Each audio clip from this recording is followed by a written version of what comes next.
네, 안녕하세요. 박프로입니다. 자, 오늘은 9월 8일 일요일이고요. 자, 내일부터 이제 9월장 두 번째 주가 시작이 됩니다. 자, SK하이닉스에 대한 주식을 가지고 있는 분들이라면 아마 너무나 걱정이 되는 내일을 맞이할 텐데, 왜냐면 이 미국 시장이 토요일 날 새벽에 끝난 미국 시장이 또다시 폭락이 나왔고, 반도체 지수뿐만 아니라 엔비디아도 추가적인 하락이 나왔기 때문에 이게 또다시 개파락을 띄우면서 주가가 또 어디까지 떨어질지 모르겠다. 이게 전 저점 구간까지도 깨질지 모르겠다라는 공포 심리를 상당히 가지고 있는 것 같습니다. 저희 구독자분들이 현재 그런 흐름들을 보여주고 있다라고 저는 생각을 하고 있는데, 자, 여러분들께 말씀을 드리고 싶은 게, 이 나스닥이나 최근에 우리나라 시장을 보면은 나스닥 그리고 반도체 지수 그리고 엔비디아의 흐름들을 따라가는 게 맞습니다. 하지만 이게 평일에 이렇게 나스닥이 하락을 했고 그 다음날 바로 우리나라 시장이 열리는 그런 시기와 이게 주말 동안 어느 정도의 시간의 텀을 두고 다시 한번 우리나라 시장뿐만 아니라 아시아 시장이 미국장보다 더 빠르게 개장을 하잖아요. 여기에 대한 흐름은 분명 다르다라는 걸 여러분들이 아셔야 합니다. 아시겠죠, 여러분들? 그래서 일단은 내일 흐름은 이렇게 밑꼬리를 달고 다시 양봉으로 저는 마감을 할 수 있다고 생각을 해요. 이 SK하이닉스뿐만 아니라 이 지수도 마찬가지로 그런 흐름들이 나올 텐데, 제가 여기에 대해서 앞으로 우리가 2개월에서 3개월 동안의 앞으로 시나리오를 우리가 좀 어떻게 짜 보면서 대응을 해야 될지에 대해서 제가 좀 더 말씀을 드리겠습니다. 자, SK하이닉스 지금 너무나 좋습니다.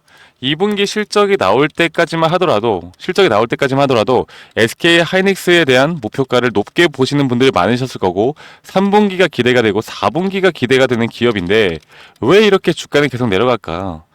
내가 아는 건 기업의 가치가 좋다라고 하면 주가는 무조건 올라가야 할 텐데 왜 이런 모습들을 보여주지 않을까 좀 의아해하는 분들이 아직도 많으실 거라 생각하고 있는데, 결국에 좀 슬픈 이야기이긴 하겠지만 우리나라 코스피나 코스닥 지수는 이런 미국 시장 그 글로벌 시장의 영향을 많이 받을 수밖에 없죠. 많이 받는다. 그래서 지금 현재 글로벌 시장에 대한 경기 침체 우려가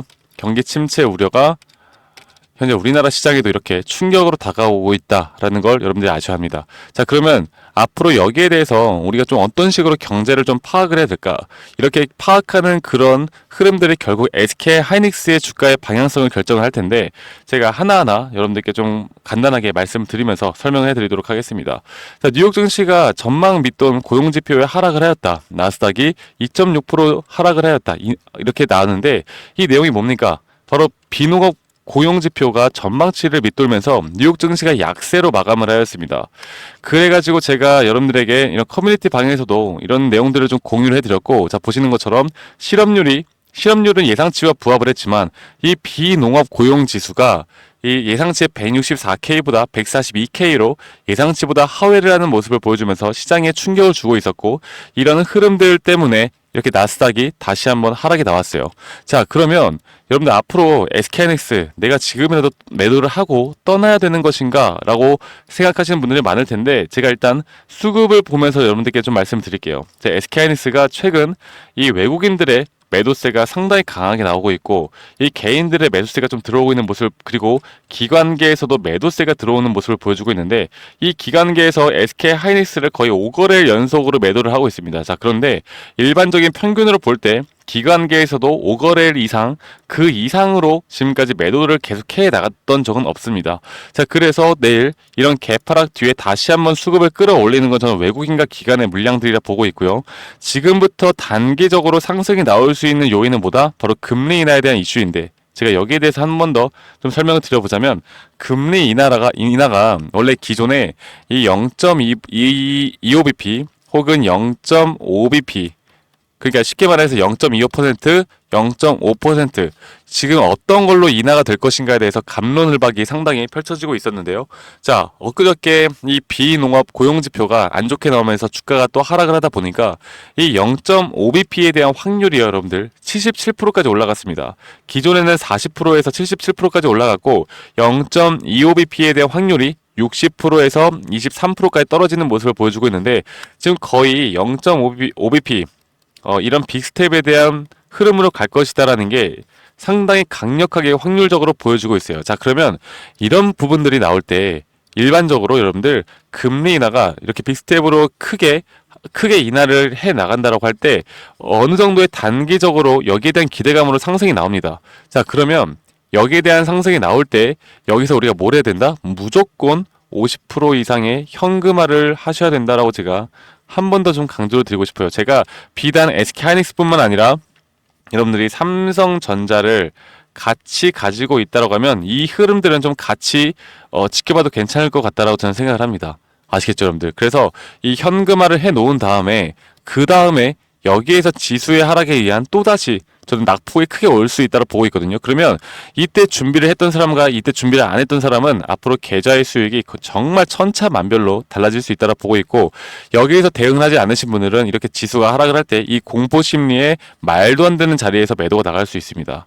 우리는 앞으로 이렇게 끌고 가면 안 되는 것이고요. 그러면 지수가 왜 하락하고 이게 단기적으로 바로 고점을 왜 못 뚫는가에 대해서 좀 더 한마디 말씀을 드려보자면, 이걸 정말 많이 말씀드린 것 같은데, 이 미국 기준 금리가 예전에 역사적으로 볼 때 2000년도에 6.5%에서 2004년도 1.25%로 약 3년 동안 점진적으로 인하를 했습니다.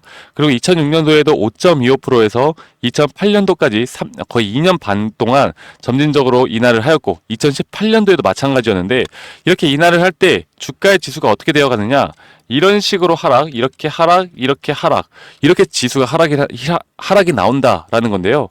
자, 이렇게 왜 하락이 나올까에 대해서 제가 한 번 더 좀 설명을 해드려보자면, 결국에 여러분들, 우리가 사람이라는 것도 우리가 건강이 안 좋으면 어떻게 합니까? 약을 먹죠. 약을 먹잖아요. 그런데 이 약을 먹자마자 바로 건강이 나아져요? 아니죠. 약을 그래도 계속 어느 정도는 먹어줘야 건강이 좋아지는 건데, 이 경제라는 것도 똑같아요. 경제가 침체가 오고 우려에 대한 부분들이 분명 확산이 되어 가다 보면 우리는 금리 인하라는 카드를 쓰면서 이런 0.5bp 이런 빅스텝에 대한 부분들도 처방을 합니다. 그런데 이렇게 하자마자 경제가 좋아져요? 아니죠. 점진적으로 인하를 해 나가면서 이 경제 침체의 우려를 조금 더 완화시키는 건데, 이런 게 분명 시간이 필요하다는 겁니다.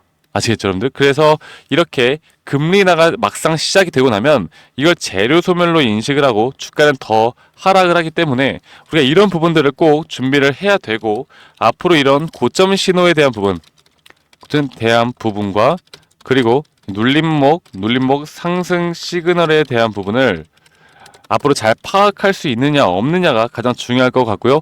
여기에 대해서 제가 앞으로 우리 구독자분들과 지금 함께 나가고 있고, 현재는 이런 구간들을 가장 중요하게 봐야 할 것 같고, 자, 월요일날 그러면 이런 식으로 일단 개파락은 뜰 건데, 이 개파락 뒤에 제가 밑꼬리를 달고 양봉이 나올 수 있다 말씀드렸죠.